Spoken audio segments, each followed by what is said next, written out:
अस्सलाम वालेकुम। आज का जो हमारा बेसिकली सेशन है वो इस कोमो बॉक्स के हवाले से है कि ये कोमो बॉक्स के अंदर ये ड्रॉप एंड डाउन लिस्ट कैसे आई।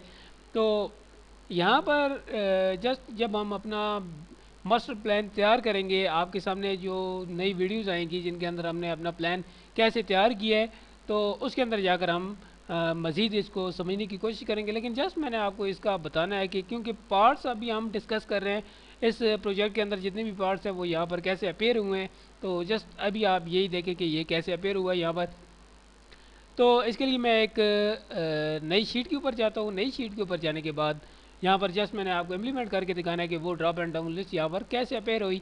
तो मेक श्योर कि आपका डेवलपर टैब ऑन होना चाहिए। इसके लिए मैं आप ज़्यादा नहीं बताऊँगा क्योंकि पहले से बता चुके हैं कि कैसे यहाँ पर ये 2007 के अंदर और 2010 के अंदर ये कैसे यहाँ पर लाई जाती है। तो इंसर्ट के मेन्यू में जाते हैं और इसमें कोमो बॉक्स की जाने बढ़ते हैं कि कोमो बॉक्स यहाँ पर हमारा वो कैसे आया हुआ था। ये बटन है, बटन पहले बना चुके हैं और आगे कोमो बॉक्स आपको नज़र आ रहा है।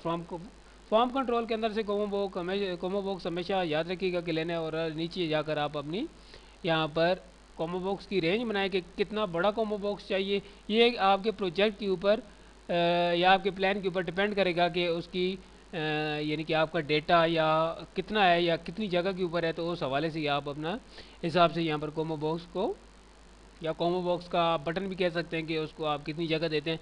इसके ऊपर क्लिक किया, छोड़ दिया। यहाँ पर एरिया देने के बाद यहाँ पर आप देख लें, यहाँ पर आप राइट क्लिक करें। राइट क्लिक करने के बाद आपके सामने एक लिस्ट ओपन होगी जिसके अंदर आप फॉर्मेट कंट्रोल है, फॉर्मेट कंट्रोल के ऊपर गए और यहाँ पर कंट्रोल्स आ रहे हैं। कंट्रोल्स में यहाँ पर इनपुट रेंज देनी है। इनपुट रेंज देने के लिए आपको यहाँ पर क्लिक करना है। यहाँ पर क्लिक करने के बाद मैं जाता हूँ पर्सनल इंफॉर्मेशन के अंदर और यहाँ पर सीरियल नंबर्स की मैं बना लेता हूँ रेंज।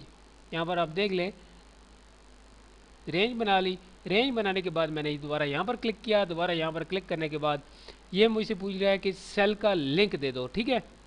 तो सेल का लिंक देने के लिए मैंने यहाँ पर क्लिक किया। सेल का लिंक देने के लिए आप देख सकते हैं, चलो मैंने इस सेल का देख लें कि एक लिंक दे दिया यहाँ पर इसको। और ड्रॉप एंड डाउन जो लाइंस होंगी वो कितनी होगी, तो यानी कि जो लिस्ट दिखाई देगी उसमें ड्रॉप एंड डाउन लिस्ट कितनी बड़ी होगी। तो मैं कहता हूँ कि मुझे 5 वैल्यूज़ या 5 सीरियल नंबर नज़र आने चाहिए। थोड़ा 3D शेप में इसे मैंने कर दिया, शेडिंग में कर दिया और यहाँ से मैंने इसे ओके कर दिया। जैसे मैं यहाँ पर गया, आप देख सकते हैं यहाँ पर जाने के बाद ये 1 2 3 4 5 की लिस्ट मुझे नज़र आ रही है। जैसे मैं 4 के ऊपर गया तो आप देख लें जिसका लिंक दिया था, यहाँ से भी आप चेंजिंग कर सकते हो। फॉर एग्जांपल मैं 15 किया और एंटर किया तो आप देख सकते हैं यहाँ पर वैल्यू चेंज हो रही है। तो ये था कोमो बॉक्स। तो इंशाल्लाह नेक्स्ट टाइम जब हम अपना प्लान बनाएंगे तो उसके अंदर मज़ीद इसे डिस्कस करेंगे। खुदा हाफिज़।